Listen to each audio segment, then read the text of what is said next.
nice. You hid your relationship for a very long time, right? From the public. Before we got married, yeah, we never shared it publicly. Kyun?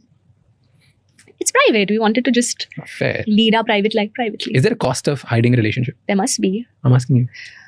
Because you have to like go out, pretend, and then like, I don't hey, have to pretend. no, like, I'm sure like 20 people outside you're in public eyes, right? Yeah. कोई ना कोई कुछ ना कुछ कभी पूछता रहेगा, questions about partner, questions about boyfriends, question about I don't know what you want to be, what you want in your partner, and you're explaining, pretending like, yeah, when I'll find my my person, I'll do this, and in the back of your head you know there's this person.